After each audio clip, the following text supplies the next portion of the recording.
Yo, what's going on, boys? Welcome back to another module. Drinking my mushroom supplement, you already know.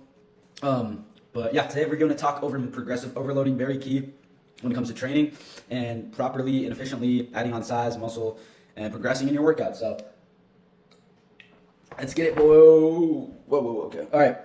So what is progressive overloading? It's when you continuously challenge muscles, right? There's a gradual increase in demands placed on your muscles. This can involve heavier lifting, more reps, more sets, etc. And then adaptation and growth. When you continuously challenge your muscles, they adapt to new stress by becoming stronger and larger. This is the foundation of muscle growth, right? Like anything in life, you adapt and more tension. Think about it like let's see, like school. It's weird comparison, but like your fifth grade, okay? You learn math, you learn division, right? Third, fourth, fifth grade, whatever. All right, you've got that, you adapt to it. At first it's hard, and then you get it, and then you go to the next class. You move up, right? Continual pressure, stress, things like that. It's gonna force you to grow because you always adapt. So there's a constant, basically alignment with, adaptation, growth, adaptation, growth, adaptation, growth. And the key to progress, it is the key to progress because without it, your body will plateau and you'll stop seeing results. So it is a driving force. If you notice in your workouts that you're not able to lift as much, that's when you need to take a step back and be like, okay, what is the problem here? And that's what I'm here to help you out. Help you guys with is to figure out what is going wrong. The importance of progressive overloading. So muscle adaptation, your muscles are designed to adapt when you lift weights, right? Your muscle fiber tears as your body repairs those tears. It builds new muscle protein, resulting in muscle growth, increase in strength. Over time, your muscle adapts to the progressively heavier weights or more challenging reps, and this allows you to become stronger and lift more. Now, long-term gains.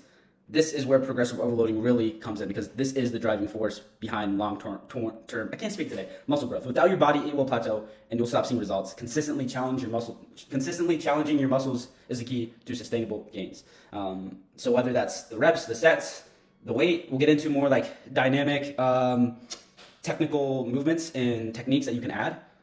So strategies, we got weight, gradually increasing the amount of weight you lift on the exercise. So, sorry, if you start with, let's say, I know it says here 2.5 pounds, but even like, we'll go with chest press. So let's say I got a 35s on both sides. I start with that, right? And then I go up to 45s, right? Let's say I did 35 for 8 to 12 reps. Then I go up to 45, or I go from 8 reps to 9 reps, or from 9 reps to 13 reps. And so it's like a little combination.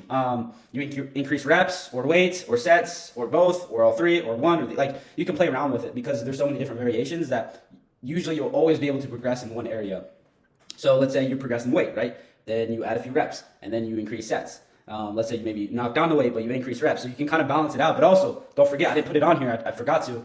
But you can also kind of, and this is probably more for the advanced people. So if you're kind of a beginner, don't worry about it. This is what I help my clients with. You can do more like advanced techniques. So you have like isometric contraction, where you kind of pause at the top of your concentric contraction, which is like halfway in the rep. So let's say, if you can see me, let's say I'm doing a bicep curl, right? So this is a start, halfway up, I'm curling, right? Let's say this is a cable curl. This is the top of the concentric. So I squeeze and I hold that contraction for like 2 seconds. That's an isometric contraction. And then I slow down on the eccentric because more tension, time under tension is placed on that muscle. So I can add these different variations and strategies to place more tension and get more out of the workout. Now, again, I didn't add it on here because that is a little more advanced, but that is something to think about because that definitely plays a huge factor as well. So basically, big picture, there's a lot of different ways you can go about progressive overloading, but overall, the general idea is the most important thing to remember and to keep in mind when you're working out. Increasing weight and reps over time. So a realistic timeline is I would start with a basic weight that you can lift for about 8 to 12 reps. Anywhere from 8 to like sometimes 15 reps is a good hypertrophy range, meaning there's enough tension, time under tension, enough basically overall stress on the muscle for a long enough time to break down the muscle efficiently. If you only do 4 to 8 reps, that's more strength based. So you're not going to get the amount of tension it needs to break down the muscular cells because that is hypertrophy. Increasing the muscular size to increase the muscle itself. And then let's say you start with, we'll go with bench. Start with the bar and then a 25, right? 8 to 12 reps, boom, boom, boom. Week 2, you're like, okay, I did 3 sets last time. Let me do 4 sets of 8 to 12. Or, let me keep 3 sets and I did 9 reps last time. Let me do 10 reps or 11 reps, and then I did, so we have the weight, the sets. Yeah, I could go to 4 sets. I could go to 9 reps. I could go up to 35. So I start with the 25. I go, let's go 35 and increase the rep, but let's leave the sets the same. So keep the 3 sets. So you see how you can kind of play around with it. That's very important because at some point you're going to there's more likely chance you hit a plateau because you can only go so far with weight generally. I mean, there's only like most people aren't going to be doing 200 pounds unless you're on test, tren, whatever, steroids. Naturally, yeah, you're going to hit a plateau. So that's why I believe the advanced strategies are very important. So like the isometric squeeze, the pause, all those things, like eccentric, focused lifts. So let's say I'm maxing out the sets, the reps, the weight. Now I can add in the advanced techniques. And let's say, I'm doing the cable curl and I'm at 85 pounds. I'm doing 12, 13 reps. I'm doing 3 or 4 sets. So instead of just the normal kind of movement, right, I'm going to slow down, hold that squeeze. Because, dude, I can hold the squeeze. Think about it. I can hold that contraction for 3 seconds. Then next week I can go to 5 seconds, then 6 seconds, then 7 seconds, then 8 seconds. And then on the eccentric, I can go even slower. I could literally do a whole minute of that. But, of course, not many people do that. But I'm just saying, there's almost unlimited tapped potential there. It's like a gold mine that you haven't even found yet, right? So these are the basic, the reps, the sets, and the weight. And then you have these more advanced ones that bodybuilders really prioritize. And then you add, this isn't really progressive overloading, but other techniques when it comes to training is after you're done with your set, just to force more blood, push more blood into the muscle, just squeezing the muscle, flexing as hard as possible after the set. That's why you see people do that. That's why when I was very, very into it, I thought I was going to be a bodybuilder.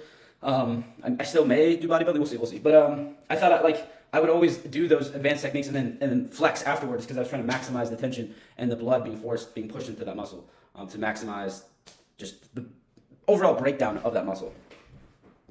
So in your workouts, in my workouts, this is just a few examples I pulled. Tricep pull down. I started with 50 pounds for 6 reps. Over the last 2 years, I increased my weight to over 120 pounds. So that's the tricep rope push down. And now I can do 12 to 15 reps. Bench press, 135 went up to 285. But the reps stayed the same, see? So I didn't really go up in reps. That's my 1 rep max. And then squats went from 185 for 10 reps over the last 6 months, and I increased my weight to 270 pounds. Wait, hold up. I think I forgot to change this one. I meant 375. I put the 2 instead of a 3. But yeah, 375, now I can do for 10 reps. So yeah, that's an example of my own workouts for progressive overloading. And then putting it all together to maximize muscle gains, it's just consistency. Consistency, you guys have to be consistent. And there's a lot of factors that will prevent you from being consistent. Maybe overwhelming life circumstances, routine, time management. There's a lot of things. So that's why you really have to have either accountability or you just have to have that discipline and fit into your routine. But I will say the hardest part is starting. Once you kind of get that routine and you kind of gain momentum, it's a lot easier. And that's what I kind of try to stress for my clients is get that routine. Let me help you. Let me challenge you. And we'll get stuff going. Listen to your body. Take rest days, okay? Don't go 6-7 days a week if you don't have that energy and you feel like you're stored and things like that.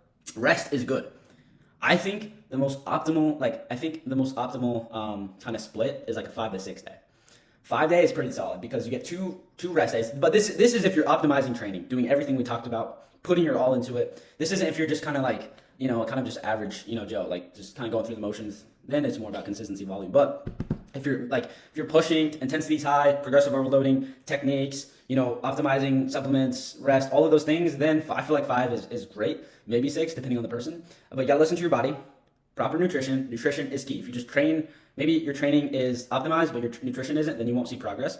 So you gotta get that under control. So I make sure all these factors are under control for my clients, and adequate rest. You need sleep. I know this is a big problem for a lot of people, so I try to optimize this as well for my clients. Whatever may be stress.